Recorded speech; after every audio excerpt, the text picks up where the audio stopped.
अब हेडिंग डालिए scope, scope of cost accounting.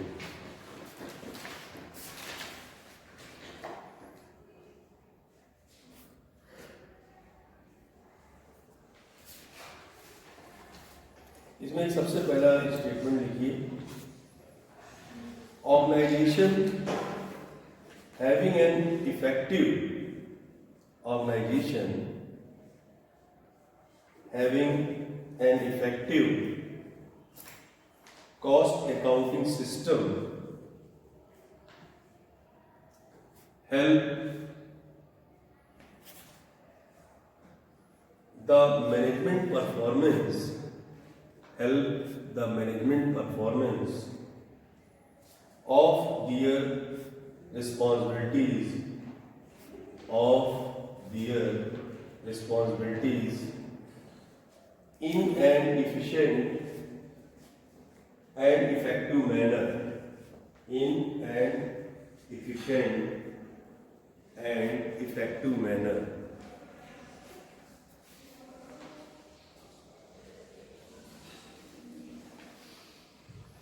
ठीक, अब आपको इससे देखिए, इस स्टेटमेंट को पढ़िए अच्छे से और देखिए इसमें क्या समझ में आ रहा है, मतलब पूरा स्कोप इससे क्लियर हो रहा है। आप इसको पढ़िए स्टेटमेंट को 2 बार, आपको खुद लगेगा कि ये मतलब पूरे कॉस्ट अकाउंटिंग के स्कोप को इंडिकेट कर रहा है। स्कोप का मतलब समझते हैं आप क्या होता है?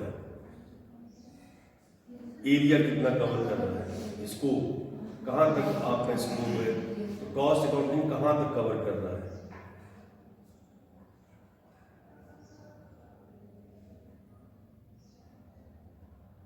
ना। अब इसको और अच्छे से समझने के लिए हम लोग क्या करेंगे, तो हेडिंग डालेंगे, नीचे लिखेंगे नई लाइन से, देखिए cost accounting scope cover the following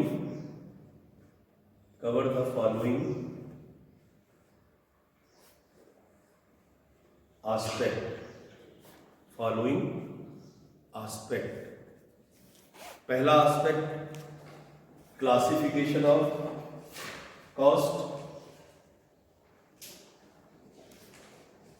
दूसरा कॉस्ट रिकॉर्डिंग, दूसरा क्या होगा बेटे, कॉस्ट रिकॉर्डिंग, तीसरा cost allocation,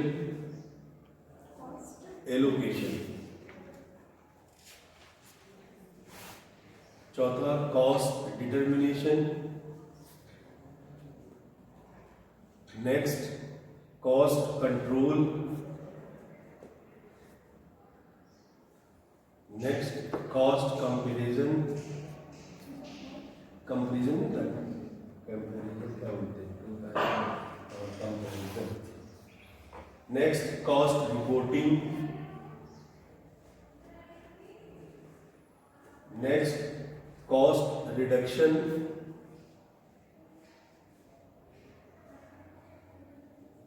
next cost analysis,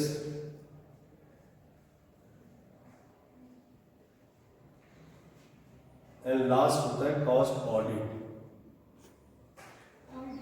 हाँ, कॉस्ट ऑडिट। अब आप देखिए, ये अगर पॉइंट्स अगर आपको याद रहे तो बहुत इजीली आप स्कोप ऑफ द कॉस्ट को डिफाइन कर सकते हैं, है ना।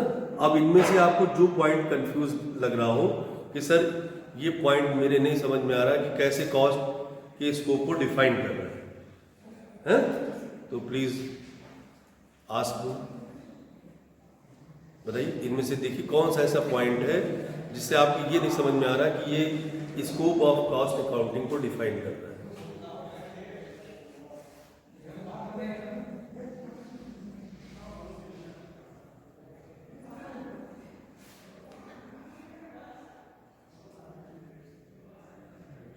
क्या कर रहे हो बेटा?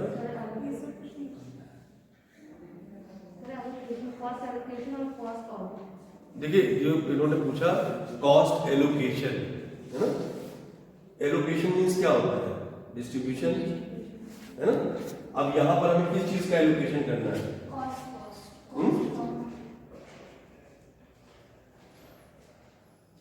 तो यहां पर एक तीन ही एलिमेंट है ना भाई। किसी प्रोडक्ट को प्रोड्यूस करने के लिए तीन एलिमेंट यूज होते हैं, बेसिक एलिमेंट आपके कॉस्ट के तीन है, मटेरियल, लेबर और ओवरहेड। एक तरीके से जो एलोकेशन की बात हो रही है तो उसमें आप सिर्फ एक हिंट में राइट डाउन कर सकते हैं क्या, प्री डिटर्मिनेशन। एलोकेशन का मतलब क्या होता है, प्री डिटर्मिनेशन, मतलब आपको पहले से ये डिसाइड करना होगा अंडर द एलोकेशन कि how much quantity used material in any product and in any unit, है ना, ठीक है ना, और in the same nature labour and overhead.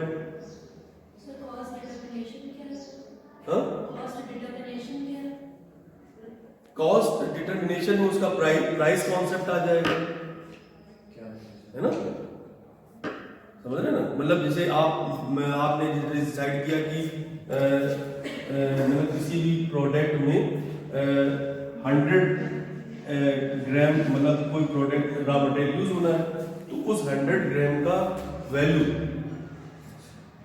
क्या होगा, है ना। ऐसे ही जो लेबर आपने इसमें लगाया इसको बनाने में, तो वो डायरेक्ट के फॉर्म में और इनडायरेक्ट के फॉर्म में कितना उसमें खर्चा है, लेबर के फॉर्म में। फिर ओवरहेड उसके ऊपर उस प्रोडक्ट को प्रोड्यूस करने में ऑन ओवरहेड जो होता है ना कि प्रोडक्ट को आपने बनाया तो लेबर तो वो हो गया जो डायरेक्ट इन्वॉल्व हो गया। अब लेबर के साथ साथ ऐसा तो नहीं खाली मजदूरी देके काम बन जाएगा, और भी तो खर्चे होते हैं, तो वो ओवरहेड में आ जाएंगे, वो भी डायरेक्ट इनडायरेक्ट होते हैं।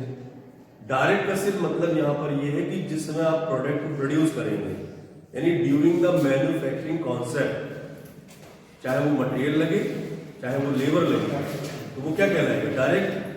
और after finishing the product customer तक जो पहुंचाया जाता है उसको हम लोग बोल देते हैं क्या, इनडायरेक्ट। या ये कह सकते हैं कि जैसे as a supporting nature, during the finishing product used as a supporting nature, है ना।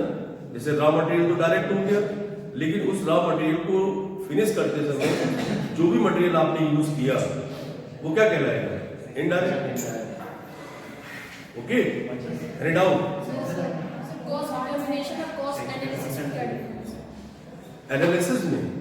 एनालिसिस कॉन्सेप्ट को वो एक तरीके से उसका डीप कॉन्सेप्ट आप मान के चलिए कि अंडर द एनालिसिस आप क्या करेंगे, उसमें कंट्रोलिंग कॉन्सेप्ट आ जाएगा। उसमें क्या आ जाएगा, एनालिसिस जो वर्ड यूज हुआ है यहाँ पर, इट इन्वॉल्व एस्टिमेशन, लिख लीजिए, एनालिसिस में क्या है, उसमें लिखिए involve the estimation of relationship between cost and various determination of cost, various determination of cost। इसका मतलब यहां पर ये हो रहा है जैसे कि आपने कोई प्रोडक्ट बनाया, ठीक है, मान लीजिए दो फर्म ने बनाया, तो अब उन्होंने क्या कॉस्ट को डिफाइन किया, इन्होंने क्या डिफाइन किया। अब आपको ये एनालाइज करना है कि ऐसा उन्होंने इसमें क्या ऐसा क्या इन्वॉल्व कर दिया कि इनकी कॉस्ट हमसे ज्यादा आ रही है या कम आ रही है ना, मतलब एक अदर जो वेरिएबल कॉस्ट कॉन्सेप्ट है उससे उसको वो करना, एनालाइज करना, कंपेयर करना एक तरीके से, क्या लिया नहीं कंपेयर तो होगा, लेकिन जो एनालाइजिंग कॉन्सेप्ट है कि मतलब इस चीज को एनालाइज करना, एनालाइज का मतलब क्या होता है, एक तरीके से सिस्टमैटिक स्टडी, साइंस जिसे कहते हैं, है ना। और उसका जो प्रेजेंटेशन कॉन्सेप्ट होता है वो आर्ट होता है। एनालाइज में क्या करेंगे आप, एनालाइज तो एक तरीके से क्या होगी, एक ऐसी एक्टिविटी, मतलब रैशनल एक्टिविटी एक तरीके से। ड्यूरिंग द एनालाइजिंग आप क्या करते हैं, एक रैशनल एक्टिविटी को यूज करते हैं कि मतलब विद रीजन स्टडी करना, विद रीजन उसको कि हाउ मच कैसे, हाउ कैन इट पॉसिबली, कैसे हो रहा है, तो उसका फैक्टर को समझना, उसके रीजन को जानना और उस रीजन के बिहाफ पर उसको स्टडी करना, कंपेयर करना, है ना। तो और उसमें सारी चीजें जो होंगी वो रिलेटेड इसी से रहेंगी, जो सेंटर है कॉस्ट सेंटर, यानी मटेरियल, लेबर, ओवरहेड, ठीक है। ये चीज है इसको डिफाइन करने की। ये जो चीजें आप पूछ रहे हैं, अगर आप सेल्फ स्टडी करेंगे तो ये सब पूछने की जरूरत ही नहीं पड़ेगी आपको, है ना। आप एक बार मेरी बात मान के देखिए तो डे 1 से आपको मालूम है कि सर को कल क्या पढ़ाना है, तो पढ़ के आने में क्या दिक्कत है, चाहे समझ में आए चाहे ना, एक बार पढ़ लो केवल, समझ रहे हैं क्या नहीं। हैं? बुक नहीं है आपके पास तो क्या चंदा करवाए? नहीं, बुक ना होने के कई रीजन है, आप बताइए। अच्छा, ये अभी तक नहीं पता है। ऑनलाइन क्लासें ली आपने मेरी? प्रॉब्लम मैं भूल जाता हूँ यार पढ़ाते। हाँ, प्रॉब्लम डिस्कशन हो रहा था, तो ये क्लियर हो गया, यानी स्कोप कॉन्सेप्ट क्लियर हो गया। कॉस्ट ऑडिट, ऑडिट कॉन्सेप्ट नहीं जानते क्या होता है? ऑडिट करने वाला जो बंदा होता है उसे क्या कहते हैं? ऑडिटर। ठीक है, ऑडिटर का एक्चुअली रोल क्या? ऑडिटर की जो एक्टिविटी होती है उसी को बोलते हैं audit. That is a processing concept, है ना। ऑडिटर का जो फंक्शन होता है उसी को हम बोलते हैं ऑडिट, है। तो ऑडिटर क्या करता है भाई? आपने जैसे अभी भी बात हुई एनालाइजिंग, तो एनालाइजिंग में हमने क्या किया, एक तरीके से रीजन को जाना और रीजन के अकॉर्डिंग उसको समझने की कोशिश की कि क्या ऐसा है, क्या फैक्टर है। तो यहाँ पर क्या होगा, ऑडिटर का रोल होगा कि विद वाउचर, आप जैसे बताया कि इसमें मटेरियल इतना अमाउंट लगा, तो ऑडिटर का काम है कि वो जानना चाहता है कि जो लगा है उसका वाउचर क्या है। तो विद वाउचर वो क्या करेगा, उसको वेरीफाई करेगा कि आपने बताया कि एक प्रोडक्ट को बनाने में 100 रुपीज लगा, तो वो जो 100 रुपीज की जो वैल्यू का जो इंफॉर्मेशन है, अकाउंटिंग रिकॉर्ड है, डेटा जिसे कहते हैं अकाउंटिंग डेटा, उसको वेरीफाई करना with voucher, that is audit. तो यहाँ पर कॉस्टिंग का ऑडिट होना है कि जो आप कॉस्ट डिफाइन कर रहे हैं तो वाकई में ऐसा है कि नहीं, एक तरीके से that means to check the accuracy, और क्या दूसरी क्या चीज हो सकती है? वेस्टेज। हाँ, मतलब कहने का मतलब to check the accuracy and reliability. तो ये चीज पॉसिबल है किसके अकॉर्डिंग? With voucher. इसीलिए वो कहा जाता है कि voucher is the backbone of auditing process, समझ रहे हैं? क्योंकि without voucher it can't possible auditing.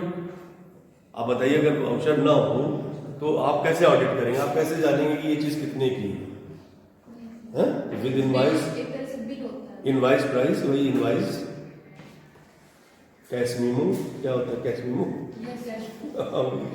ठीक है, अंग्रेजी मेरी शुरू से कमजोर रहेगी, ये तो आप लोग साथ बीच में रह के ठीक हो गई। नहीं है, हमसे बेहतर है, हम ये मान के चलते हैं हमेशा।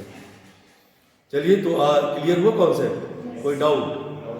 इसके बाद टाइम है भी, तो इसके बाद तीसरा टॉपिक क्या है? मेथड। डाल दीजिए हेडिंग, मेथड।